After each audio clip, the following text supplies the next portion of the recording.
కెనడాలో భారీ భూకంపం సంభవించింది. మన కాలమాన ప్రకారంగా భారతీయ టైమింగ్ ప్రకారంగా తెల్లవారుజామున 6:30 సమయంలో ఒక భారీ భూకంపం సంభవించింది. 7.0 తీవ్రతతో ఈ భూకంపం సంభవించింది. అలస్కా కెనడియన్ సరిహద్దు ప్రాంతాల్లో ఈ భారీ భూకంపం సంభవించింది. సో ఈ భూకంపం ఎఫెక్ట్తో దీని సీక్వల్గా మరో 2 భూకంపాలు కూడా సంభవించాయి. సో యూకాన్ రాజధాని వైట్ హార్స్లో 30 సార్లు భూమి కంపించిందట. సో పలు ఇళ్ళు కూడా కుప్పకూలిపోయాయి, భవనాలన్నీ కుప్పకూలిపోయాయి. అలస్కాలోని యూకుటాట్లో ఏకంగా 91 కిలోమీటర్ల దూరంలో ఈ భూమి కంపించినట్టుగా అధికారులు గుర్తించారు. భూకంప కేంద్రాన్ని 91 కిలోమీటర్ల దగ్గర గుర్తించారు.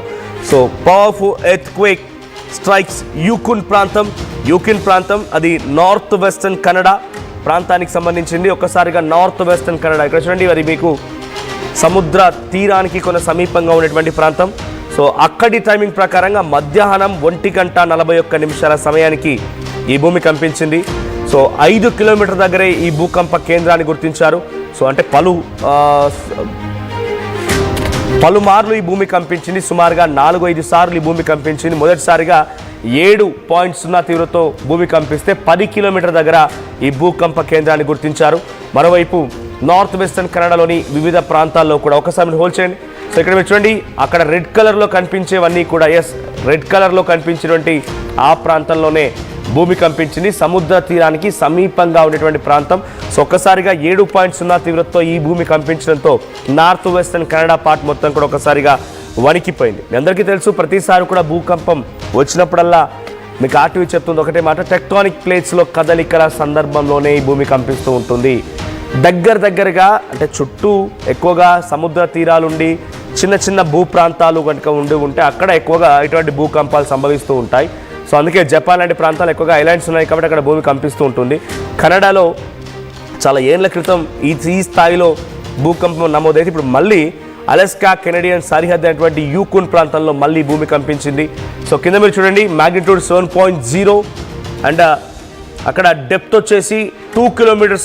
కొన్ని కథనాలు కొన్ని అఫీషియల్ ఇన్ఫర్మేషన్ ప్రకారంగా అక్కడ సెస్మాలజీ అధికారులు చెప్తున్న వివరాల ప్రకారంగా అయితే north western part of Canada Yukon దగ్గర నమోదైనటువంటి ఈ భూకంపం 7.0 తీవ్రతతో నమోదైనటువంటి ఈ భూకంపం 10 కిలోమీటర్ల లోతులో భూకంప కేంద్రాన్ని గుర్తించారు అధికారులు. సో ప్రస్తుతానికి ఇక్కడ సహాయక చర్య కొనసాగుతున్నాం. మనం విజువల్లో చూస్తున్నాం. విజువల్లో చూసేటువంటి ఆ సంఘటన ఒక సెలూన్ అది. ఆ సెలూన్లో అక్కడ హెయిర్ కట్స్ నడుస్తూ ఉన్నాయి. అందరూ కూడా రిఫ్రెష్మెంట్స్ కోసం, మేకప్ కోసం అక్కడికి చేరుకున్నారు. ఆ సెలూన్లోని లోపల విజువల్లో మీరు చూస్తుంటే ఒకసారిగా అక్కడి నుంచి అంతా పరుగులు పెట్టేశారు. అయితే దీని తీవ్రతతో మరికొన్ని చోట్ల కూడా 3.9తో ఒకటి, 4.0తో ఇంకొకటి వివిధ ప్రాంతాల్లో కూడా కెనడాలో భూకంపాలు సంభవించాయి. అయితే ప్రస్తుతం 7.0తో నమోదైనటువంటి ఈ భూకంపం Yukon, it's very coastal area of Canada. So coastal area of Canada దగ్గర సముద్ర తీరానికి దగ్గరగా ఉంది కాబట్టి సునామీ హెచ్చరికలను కూడా జారీ చేశారట. సునామీ హెచ్చరికలను జారీ చేశారు. 7.0 తీవ్రత నమోదైనటువంటి ఈ భూకంపం కారణంగా కొంత సునామీ వచ్చే అవకాశం ఉందని చెప్పి అక్కడ సెస్మాలజీ అధికారులు చెప్తున్నారు. Magnitude of 7.0 earthquake occurred in Yukon, southern Yukon and a northwestern part of Canada along a fair weather fault associated with slippage between the Pacific and North American plates. So North American and Pacific ప్లేట్ల మధ్య కదలికల నేపథ్యంలోనే ఈ యొక్క భూమి కంపించినట్టుగా అక్కడ seismology అధికారులు చెప్తున్నారు. సో యాజ్ ఆఫ్ నౌ చాలా తీవ్రమైనటువంటి ఎఫెక్ట్ కనిపిస్తోంది. సో దీని ప్రభావంతో ఇంకొన్ని 2 చోట్ల కూడా 3.5తో ఒకటి, ఆ తర్వాత 4.3తో మరోటి, ఇవన్నీ కూడా నియర్ బై యూక్రెయిన్ నుంచి సుమారుగా 300 కిలోమీటర్ 400 కిలోమీటర్ దూరంలో హైన్స్ జంక్షన్ దగ్గర ఒకటి, ఆ తర్వాత మరొకటి కెనడా బార్డర్ దగ్గర ఇంకొకటి. సుమారుగా 3 సార్లు భూమి కంపించింది. సో అత్యధికంగా ఇక్కడ నమోదైనటువంటి తీవ్రత 7.0 యూకున్ అనేటువంటి ప్రాంతంలో ఈ భూమి కంపించడంతో సో ప్రజెంట్ ఇంకొక దగ్గర అదొక సూపర్ మార్కెట్లో వాళ్ళంతా కూడా అక్కడ వస్తువులన్నీ కింద పడిపోవడం, ఫ్రూట్స్ అండ్ వెజిటేబుల్స్, ఇతరత్ర గ్రాసరీస్ అన్ని కూడా కింద పడిపోవడం మనం చూస్తున్నాం. సో సెలూన్ విజువల్ ఒకటి, ఆ తర్వాత రైట్ ఇది విజువల్ చూడండి, ఒక్కసారిగా భూమి కంపిస్తూ అందరూ కూడా ఒక్కసారిగా భయభ్రాంతం గురైతే బయటికి పరుగులు పెట్టారు. అండ్ ఒక సూపర్ మార్కెట్ వస్తువులంతా ఒక్కసారి చూడండి, ఆ వస్తువులంతా చెల్లా చెదురుగా కింద పడిపోయాయి. కొన్ని సెకండ్ల పాటు ఈ భూమి కంపించింది. సుమారుగా 10 సెకండ్ల పాటుగా భూమి కంపించింది. ఇంకోవైపుగా కెనడాలోని కొంత మంచు ప్రాంతంలో ఏకంగా అక్కడ కింద భూమి పగుళ్ళు వచ్చాయి. మీరు చూడండి, మన సహజంగా హాలీవుడ్ సినిమాల్లో చూస్తూ ఉంటాం. హాలీవుడ్ సినిమాల్లో ఇటువంటి విజువల్స్ కనిపిస్తూ ఉంటాయి, కానీ ఇక్కడ రియల్ లైఫ్ ఇన్సిడెంట్స్ జరిగినటువంటి ఇన్సిడెంట్స్ ఇవన్నీ కూడా. కెనడాలో ఆ రోడ్డు మొత్తం కూడా ఒకసారిగా పగుళ్ళు వచ్చేసాయి. భూకంపం తీవ్రతతో రోడ్డు మొత్తం పగుళ్ళు వచ్చేసి రోడ్ అంతా డివైడ్ అయిపోయింది. చూడండి, అది ఎంత లోతు వరకునో తెలియదు, బట్ అక్కడ కొన్ని ఇండికేషన్స్ ఏర్పాటు చేస్తూ అక్కడ ఉన్నటువంటి సహాయక సిబ్బంది బండరాలను పెట్టే ప్రయత్నం చేస్తున్నారు. సో మంచుతో నిండి ఉన్నటువంటి ఆ రోడ్డు మొత్తం కూడా 2 ముక్కలైపోయింది, ఎట్టుదట్టు చీలిపోయింది.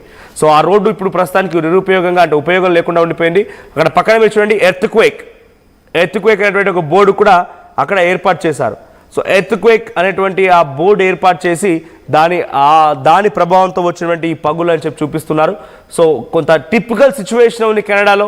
సో సునామీ హెచ్చరికలు కూడా జారీ చేశారు కాబట్టి ఆ సునామీ హెచ్చరికలు ఎంతవరకు వెళ్తూ ఉంటాయి, ఆ సునామీ నిజంగా ఆ ప్రభావం చూపిస్తుందా, కెనడా ఎటువంటి విధంగా ఈ యొక్క భూకంపం తర్వాత నిజంగా సునామీ వస్తే పరిస్థితి ఏంటి, కొంత ఇబ్బందికరమైన సిచ్యువేషన్. నార్త్ వెస్టర్న్ కెనడా పార్ట్లో అలెస్కా ఈ ప్రాంతాల దగ్గర కొంత అలెస్కా అండ్ కెనడా బార్డర్లో జరిగింది ఇది. సో అక్కడ సునామీ కనుక వస్తే కెనడా దగ్గర హైయెస్ట్ పాపులేటెడ్ ఏరియా ఈ యూకోన్ అండ్ ఈ రీజియన్ నార్త్ వెస్టర్న్ పార్ట్లో ఉంటుంది. సో కోస్టల్ తీరం వెంబడినటువంటి ఇప్పటికే సముద్రపు అలలు ఎగిసిపడడం, కొంత ఇబ్బందికర సిచ్యువేషన్ ఉండడం, సో ఇదంతా కూడా కనిపిస్తోందట. సో ప్రెజెంట్ సినారియో ఇంకా టిపికల్ అయ్యే అవకాశం ఉంది. కెనడా ప్రాంత ప్రజలు మొత్తం కూడా భయభ్రాంతులకు గురవుతున్నారు. సో అక్కడ ప్రభుత్వాలు కూడా అలర్ట్ అయ్యాయి. తీరం ప్రాంతం ఉన్నటువంటి ప్రజలు మొత్తాన్ని కూడా వెంటనే అక్కడి నుంచి హుటాహుటిన తరలించే ప్రయత్నం చేశారు. సో కరెంట్ సిచ్యువేషన్లో ఇంకా వరుసగా భూకంపాలు వచ్చే అవకాశం ఉంది అనేటువంటి హెచ్చరికలు కూడా అక్కడ సెస్మాలజీ అధికారులు అంచనా వేస్తున్నారు. 7.0 earthquake hits in remote area and more expected to be hit.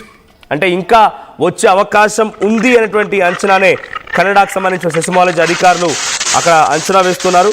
So Canada ఎర్త్క్వేక్కి సంబంధించి ఇంకా అక్కడ సహాయక చర్య కొనసాగిస్తూ ఉన్నారు. అంటే ఈ తీవ్రతతో పలు భవనాలు, ఎత్తైనటువంటి భవనాలు, తర్వాత ఇతరత్ర నివాసాలు కూడా పూర్తిగా కుప్పకూలిపోయాయి కాబట్టి దాన్ని రివైవ్ చేసే ప్రయత్నం చేస్తున్నారు. సో యాజ్ కెనడా అక్కడి ప్రభుత్వ అధికారులు కెనడా సెస్మాలజీ అథారిటీస్ చెప్తున్న వివరాల ప్రకారంగా 7.0 and it's a wilderness near the border of Alaska and USA and the Yukon territory of Canada. So శనివారం రోజున, అంటే అక్కడి కాలమానం ప్రకారంగా తెల్లవారుజామున 6 గంటల, మరో కాలమానం ప్రకారంగా 6 గంటల 31 నిమిషాలకి, కానీ అక్కడ టైమింగ్ ప్రకారంగా 1 గంట 30 నిమిషాల సమయానికి మధ్యాహ్న సమయంలో ఈ ఘటన చోటు చేసుకుంది.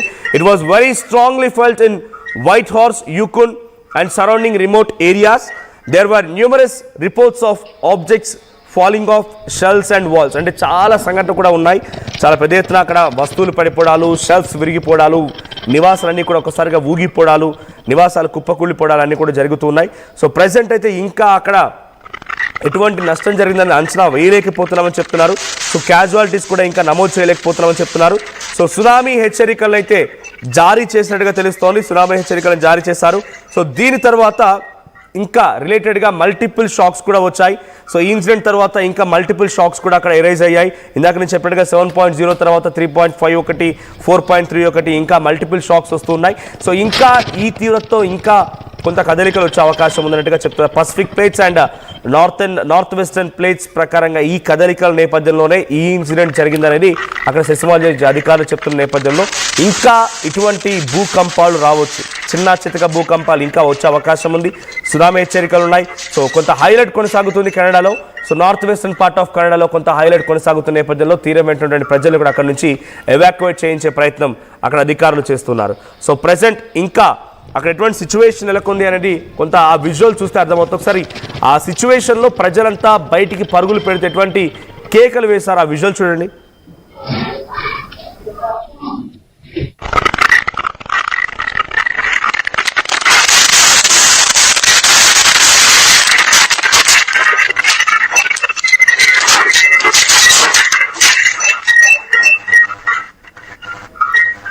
So Alaska, USA and Canada ఈ బార్డర్ ఏరియాలో ఇది సంభవించడంతో కొంత 3 దేశాల పైన కూడా దీని ప్రభావం చూపించినట్టు తెలుస్తోంది. చిన్న చితక కొంత భూమి కదిలింది, కానీ యుకోన్ ప్రాంతం దగ్గర చాలా పెద్ద ప్రభావం చూపించింది. ఎత్తైనటువంటి భవనాలు కుప్పకూలిపోయాయి, నివాసాలన్నీ కూడా కొంత ఇబ్బంది పడ్డాయి, పగుళ్ళు ఏర్పడ్డాయి. సో చాలా చోట్ల కూడా ప్రజలందరినీ కూడా అప్రమత్తం చేస్తూ వారంతా కూడా అక్కడ నుంచి ఎవాక్యుయేట్ చేసే ప్రయత్నం చేస్తున్నారు. So Canada north western part of కెనడాలోనే ఈ భారీ భూకంపం సంభవించడంతో అక్కడ అత్యధికంగా జనాభా ఉన్నటువంటి ప్రాంతం అంటే కెనడా మొత్తంలో ఈ ఏరియాలో కొంత జనాభా సంఖ్య ఎక్కువగా ఉంటుందట. సో ఆ ప్రాంతంలో ఎక్కువగా జనాలు ఉన్నారు కాబట్టి సునామీ వచ్చినా లేకుంటే ఇంకొక 2-3 సార్లు భూకంపాలు వచ్చే అవకాశం ఉందని ముందస్తుగానే అధికారులు గుర్తిస్తున్నారు. కాబట్టి అటువంటి సిచ్యువేషన్ ఉన్నా కూడా కొంత ఇబ్బంది పడతారు కాబట్టి వెంటనే అక్కడ నుంచి ఎవాక్యుయేట్ చేయాలని చెప్తున్నారు. సో కెనడాలో జరిగినటువంటి ఈ భూకంపానికి సంబంధించి ఇంకా ఎటువంటి అంచనా వేయలేకపోతున్నాం అంటున్నారు. కానీ కెనడాలో మాత్రం ఒక హైలైట్ కొనసాగుతుంది. సో దీని ప్రభావంతో కెనడాలో ఉన్న వారందరినీ కూడా అలర్ట్ చేసి అక్కడ ప్రభుత్వాలు వారందరినీ సహాయ నిమిత్తం పలు కేంద్రాలకు తరలించే ప్రయత్నం చేస్తోంది. సో ఇంకా మల్టిపుల్ షాక్స్ వచ్చే అవకాశం ఉందట. మరి ఈ షాక్స్ని కెనడా ప్రజలు ఎలా ఎదుర్కొంటారో చూడాలి.